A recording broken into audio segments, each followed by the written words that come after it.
What's up, guys? Welcome back to L Formula for today's F1 news. Horner reveals something about Max Verstappen's contract clauses. There is speculation as to who Ferrari might replace Fred Vasseur with. Someone from either Red Bull or Racing Bulls is going to lose their seat. All that and more. As always, guys, don't forget to like and subscribe to the channel. So Valtteri dropped this video, and this might be something to do about his future in Formula 1. Hey Valtteri? Yeah. That's a Cadillac. That's a nice seat. Oh wow, that's actually a nice seat. It's a great seat. I wouldn't mind. And there's two seats. And they're both free. Oh yeah. Want to sit in it? Not yet. Not yet? Yeah, I mean, the guy has a sense of humor. I mean, since he's left Mercedes, at least for the first time, he has found something in himself that makes him slightly different from all the other drivers. He's got personality and character, and I think this is a good way of trying to get the fans excited on his move to potentially Cadillac. So in all honesty, I think Bottas is probably one of the best drivers to help Cadillac get off the ground. Him and probably Perez. Perez brings experience and also money, but Bottas has been in Mercedes for God knows how long, and I think he'll be able to bring the knowledge and expertise of what a good team looks like. Having said that, even Perez, I guess, because he was at Red Bull during the championship years. So I think those two are probably the best contenders. But I think it's a very nice way of bringing the attention that he should be in that seat. I think we need more of this going forward. I think sometimes Formula One can be a bit too corporate. I mean, the first person that comes to mind is George Russell. He is so boring. He's by the script, by the book. I think we need this more kind of social media influencer skits, things like this that just keep people entertained. So well done, Valtteri. So this week it is race week. So we've got the Austrian Grand Prix. So make sure you have your alarm set for that. So Ferrari are going to be bringing one of their junior drivers in, Dino Beganovic.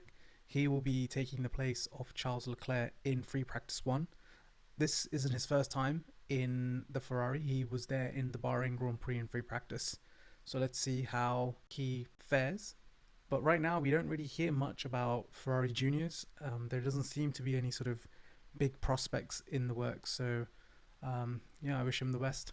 Then Christian Horner mentioned something. This was actually not so recent. This was before the Canadian Grand Prix, at least the lead up to it. Christian mentioned something that kind of caught my eye. This is what he had to say. Look, obviously drivers have performance clauses in their contracts, and there are points in the year that tends to be around summertime that things materialize.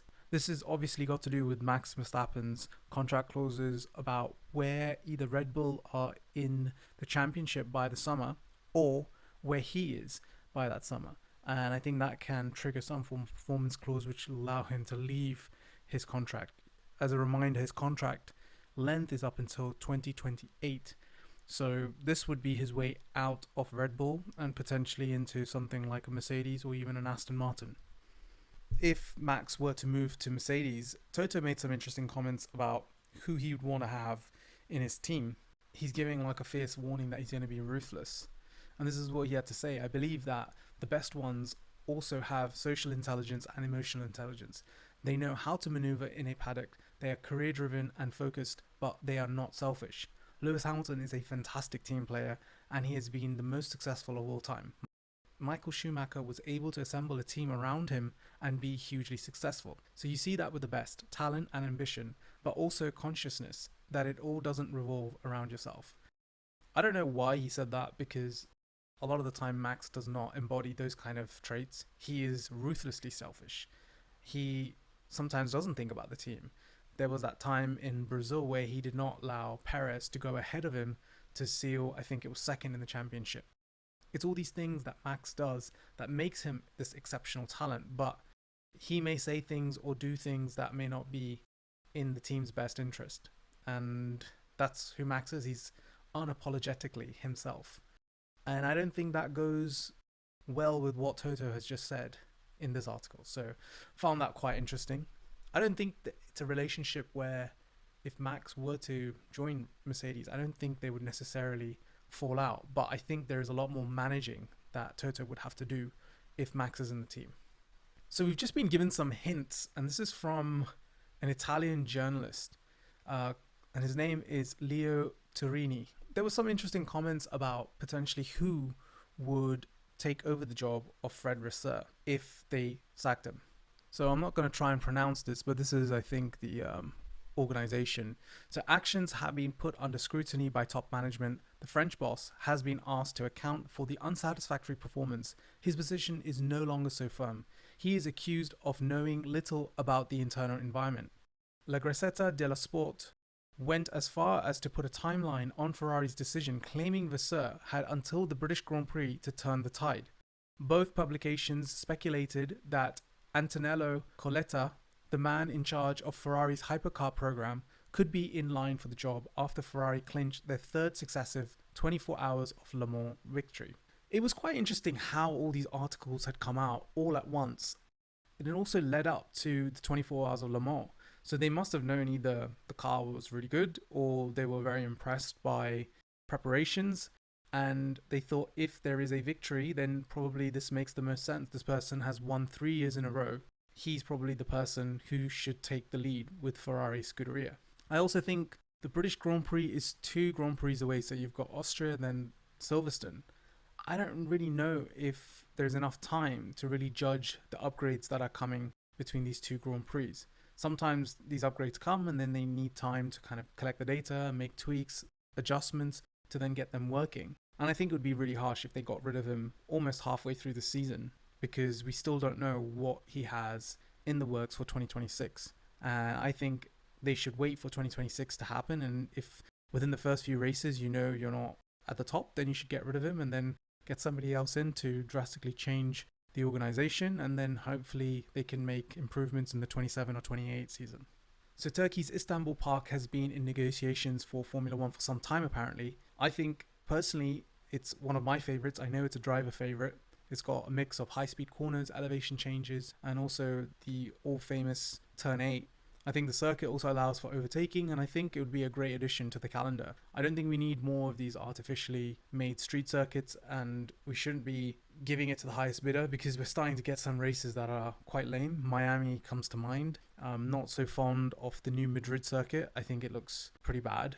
So I would be definitely game for Turkey to return. Even Malaysia, I think that Grand Prix was amazing because there was massive amounts of fluctuations in weather, and the circuit itself is also really cool. Lots of overtaking. Those kind of circuits definitely need to be considered. So Kimi has officially graduated or finished school. It's crazy to think that this guy is just a kid and he is performing so well in the pinnacle of motorsport. And to put context into that, he has achieved so many cool milestones in his season so far. He's the youngest Formula One pole sitter, youngest driver to set a fastest lap, youngest race leader, second youngest F1 point scorer, third youngest to start an F1 race, third youngest podium finisher. This kind of gives like Hamilton and Verstappen vibes. I remember when Hamilton came into Formula One in McLaren and they were a top team, and just how amazingly he performed, especially against Alonso. And even with Verstappen, he didn't start in a great team. He was in the Toro Rosso at the time, but the moment he switched into the Red Bull, he won his first race and he was competitive from the word go. So I think Kimi has such a promising future and he seems like such a good kid as well. So someone in the Red Bull stable that's either in the Red Bull or in the Racing Bulls, one of the drivers is going to lose their seat, because what we're starting to see is Arvid Lindblad had his first F1 test. He drove the 2023 AlphaTauri at Imola, and this is just the prep that they're doing, similar to what Kimi did in Mercedes, and they're just getting him ready to move into Formula One. He has his super license, so it's just a question of when. So the 2 people that come to mind at the moment is going to be Yuki Tsnoda and Lawson. I don't think they've had the best season so far, both of them. So one of them's going to go. And if I had to take a guess, I would probably think it's Lawson. I don't think he fared really well in Red Bull. I don't know if he rubbed people up the wrong way. The way he came across was a bit arrogant. I think Yuki has had a lot of time and he has a lot of fans in the sport. And he has proved himself in the Racing Bulls. It's just a shame that he hasn't been able to perform in Red Bull, but we know that second seat has always been cursed and it's more to do with the car than the actual driver. So coming back to Arvid, I think he's probably going to make an appearance at some point next year. I think either he's going to be announced for 2026 or he will replace someone mid-season. It's going to be one of those 2. Finally, I just want to finish off poor Romain Grosjean. I mean, this guy never seems to catch a break. He always seems to get the bad end of the stick. So he was struggling to drive after nearly 3 hours in the heat at Watkins Glen with no drinking system, air conditioning, or cooling vest. I don't know if this is true, but there is a quote at the end of this picture, and it says, "I'm absolutely cooked, and I know what I'm talking about when I say cooking." Anyways, I hope you enjoyed today's video, and don't forget to like and subscribe. Thanks for watching.